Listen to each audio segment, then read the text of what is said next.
नमस्कार सभी का बहुत बहुत स्वागत आज के इस क्लास में। मेरा नाम विनीत पाठक है। 2015 में लोक सेवा आयोग की परीक्षा से मैं कृषि विभाग में चयनित हुआ और सहायक विकास अधिकारी कृषि के पद पर वर्तमान में कृषि विभाग में अपनी सेवाएं दे रहा हूं। इस चैनल के माध्यम से मेरा प्रयास है कि जो एग्रीकल्चर के स्टूडेंट हैं वो कोर्स में पढ़ रहे हैं या प्रवेश परीक्षाओं की तैयारी कर रहे हैं, चाहे वो यूजी और पीजी की हों, उन सभी में मेरा क्लास समान रूप से उपयोगी रहे। और आज हम शुरुआत करते हैं पहले क्लास से, एग्रीकल्चर एंड इंट्रोडक्शन, कृषि एक परिचय। आइए देखते हैं साथियों। 15 लाख वर्ष पूर्व मानव का प्रादुर्भाव हुआ, मानव का प्राकट्य हुआ, ऐसा माना जाता है। और उसके बाद जब मानव का विकास होने लगेगा तब खाद्यान्न की बहुत आवश्यकता होगी पेट भरने के लिए, तब कृषि का विकास बहुत बहुत जरूरी हो जाएगा। चलिए देखते हैं। ये एक डेवलपमेंट का क्रम होता है कि बंदर के उस स्वरूप से पैर पर खड़ा हुआ मानव, और उसके बाद आज का आधुनिक मानव, जो हम और आप हैं, आधुनिक मानव। पैर पर खड़े हुए मानव को होमो इरेक्टस कहा गया, होमो इरेक्टस कहा गया, और आधुनिक मानव को होमो सैपियंस सैपियंस कहा गया। साथियों, होमो का यहाँ पर अर्थ ये है कि ऐसा मानव जो कॉन्टिन्यूअस लर्निंग प्रोसेस से जुड़ा हुआ है, जो लगातार सीखने की प्रवृत्ति है, उसको होमो के शब्द से परिभाषित किया जाता है। जब मानव आधुनिक हो गया, मानव को खाद्यान्न की आवश्यकता हुई, तो कृषि का विकास प्रारंभ हुआ। ऐसा माना जाता है कि भारत में कृषि का विकास 10,000 साल पूर्व से प्रारंभ हुआ था, और उस समय टेक्नोलॉजी चूंकि नहीं थी, उत्पादन बढ़ाने का कोई संभावनाएं ज़्यादा नहीं थी, लेकिन धीरे धीरे हम आज एग्रीकल्चर ड्रोन की बात करने लगे हैं। वहाँ से यहाँ तक की यात्रा मैं आपको संक्षेप में यहाँ पर चर्चा करूँगा। जब जनसंख्या का दबाव बढ़ता है तो हमें ज़्यादा से ज़्यादा उत्पादन की आवश्यकता होती है। वो क्रम कैसे चलेगा इस पर भी मैं चर्चा करूँगा। उससे पहले एग्रीकल्चर लैटिन शब्द है जो दो शब्दों से मिला है, लैटिन भाषा के, ager plus cultura. Ager means soil, cultura means cultivation. भूमि को जोतने से इसका तात्पर्य है। और सिर्फ अगर हम सीधे सीधे बात करें तो एग्रीकल्चर क्या हो जाएगा? Agriculture is an cultivation of soil. भूमि को जोतना कृषि है। लेकिन बाद में कृषि के शोध से और कृषि के वैज्ञानिकों ने ये बताया कि नहीं, एग्रीकल्चर का शब्द हम सीमित नहीं कर सकते हैं। तब एग्रीकल्चर की एक बड़ी परिभाषा हमारे सामने आती है। उसमें agriculture is an art and science both in which we study all the human activities related to the use of soil. Art and science, हम सभी keywords को देखते हैं। Art and science in which we study all the human activities related to the use of soil. इस परिभाषा को हम पूरा खोलते हैं और समझते हैं कि इस परिभाषा में क्या कहा गया। एग्रीकल्चर कला और विज्ञान दोनों है, कृषि कला और विज्ञान दोनों है, जिसमें उन सभी मानवीय गतिविधियों का अध्ययन किया जाता है जो कहीं न कहीं मृदा के प्रयोग से संबंधित है। इसको मैं हाइलाइट करना चाहता हूँ।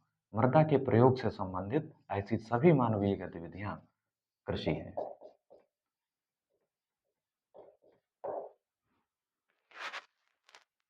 मानव मृदा के साथ, सॉइल के साथ बहुत सारी गतिविधियां करता है। क्या-क्या गतिविधियां कर सकता है? थोड़ा-सा समझने का प्रयास करते हैं।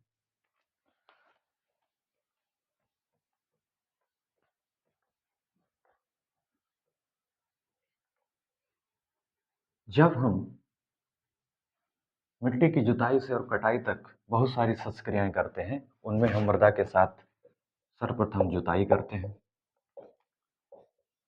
फसल बोते हैं, बुवाई करते हैं, फिर हम सिंचाई करते हैं, निकाई गुड़ाई करते हैं, निकाई गुड़ाई करते हैं, कटाई तक बहुत सारी क्रियाएं हम मृदा के साथ करते हैं, मृदा के साथ करते हैं। ऐसी सभी मानवीय गतिविधियां जिनमें मृदा के प्रयोग से संबंधित हैं, उन सभी को हम कलेक्टिवली कृषि कहते हैं, एग्रीकल्चर कहते हैं। जब जनसंख्या इसी तरीके से बढ़ रही हो, क्योंकि संसाधन उस समय कम थे, लेकिन ज्यादा उत्पादन का दबाव था। ज्यादा उत्पादन का दबाव इसलिए कि कृषि सभी जो उद्योग हैं, उनके लिए कच्चा माल भी देता है। इसलिए कृषि बहुत महत्वपूर्ण है। महत्वपूर्ण इसलिए भी कि यहाँ पर देश में अभी भी 65% की आबादी कृषि और कृषि कार्यों में लगी हुई है। और जो सबसे बड़ी अर्थव्यवस्था का जो प्राथमिक क्षेत्र है, ये उससे बिलोंग भी करते हैं क्षेत्रक, इसलिए इसकी जो महत्ता है वो बहुत बढ़ जाती है। तब जब उत्पादन की लगातार मांग चल रही हो, ऐसे में एक विषय आता है कि हम किस तरीके से उत्पादन को बढ़ा सकते हैं। उत्पादन को बढ़ाने के लिए हमें क्या करना होगा? प्रबंधन करना होगा अच्छे तरीके से, और प्लस तकनीक का इस्तेमाल करना होगा। तब हमारे सन्मुख एक विषय आता है जिसको हम कहते हैं एग्रोनॉमी या सस्य विज्ञान। एग्रोनॉमी या सस्य विज्ञान।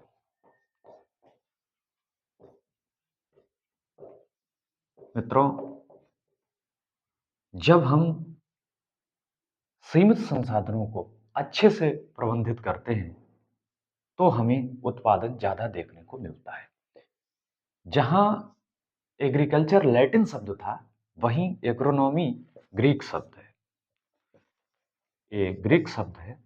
इसका यहाँ पर मीनिंग है एग्रोस प्लस नोमोस, यानी एग्रोनॉमी। एग्रोस मीन्स फील्ड यानी सॉइल, और नोमोस मीन्स मैनेजमेंट। मैनेजमेंट। जब उसी जमीन को, उसी मिट्टी को हम अच्छे से प्रबंधित करेंगे, तो हम उत्पादन ज्यादा बढ़ा सकते हैं। क्यों? यहाँ पर हम तकनीक का इस्तेमाल भी करेंगे। साथियों, ये सब एग्रोनॉमी की शुरुआत में इसके बाद के क्लास में पूरी चर्चा के साथ करूंगा। अब हम लोग देखते हैं कि कृषि में और क्या-क्या विकास हो रहे थे। सर्वप्रथम 1905 में पूसा संस्थान,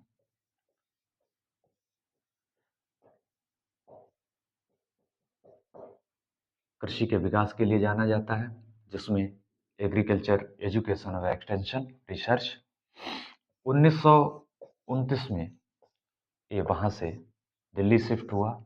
ICAR जो वर्तमान में कार्यरत है, यहाँ पर एग्रीकल्चर एजुकेशन रिसर्च और एक्सटेंशन, एजुकेशन यानी शिक्षा, रिसर्च यानी शोध, प्लस एक्सटेंशन उसको किसानों तक पहुंचाना। इसके बाद 1960 में पंतनगर कृषि विश्वविद्यालय, यहाँ पर एग्रीकल्चर एजुकेशन रिसर्च और एक्सटेंशन के साथ सभी गतिविधियाँ शुरू हुई और इस तरह से वैज्ञानिकों के सहयोग से जो उत्पादन है वो लगातार बढ़ता है और आज हम वर्तमान में जो हम खेत की जुताई से खेती की शुरुआत करके आ रहे थे और आज हम एग्रीकल्चर ड्रोन तक पहुंच चुके हैं। इन सभी चीज़ों की चर्चा मैं बीच-बीच में करता रहूँगा, जो भी इश्यू इस समय बर्निंग होंगे कृषि विभाग में और कृषि के क्षेत्र में, मैं उसकी भी चर्चा पढ़ाई के दौरान करता रहूँगा। और आइए हम आज जानते हैं कि यूपी कैडेट में यूजी में जो बीएससी एजी में हम एडमिशन लेते हैं, उनमें सिलेबस क्या है और उसके बाद फिर मैं एग्रोनॉमी से अगले क्लास की विधिवत शुरुआत करूँगा। इस क्लास को आप अंत तक देखिएगा। जीके यूपी कैडेट यूजी की मैं बात कर रहा हूँ। मैं GK agronomy agronomy agriculture physics agriculture chemistry agriculture zoology agriculture botany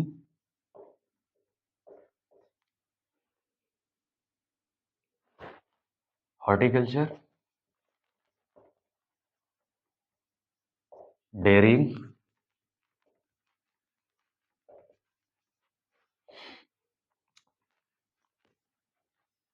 agriculture engineering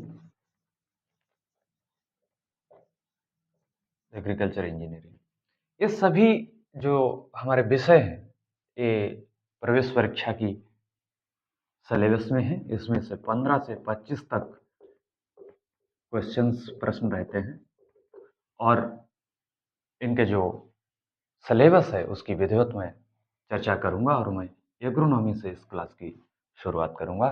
साथियों, इस चैनल को सब्सक्राइब करें, लाइक करें, शेयर करें और कमेंट करके हमें ज़रूर बताएं कि आज का क्लास आपको कैसा लगा और आगे आप जो तैयारी कर रहे हैं उसके विषय में भी आप कमेंट करके बताएंगे तो मुझे अच्छा लगेगा। और इस चैनल को अपना प्यार और स्नेह देते रहें ताकि हम और भी अच्छा कर पाएँ, इससे हमें प्रेरणा मिलेगी। सभी का धन्यवाद।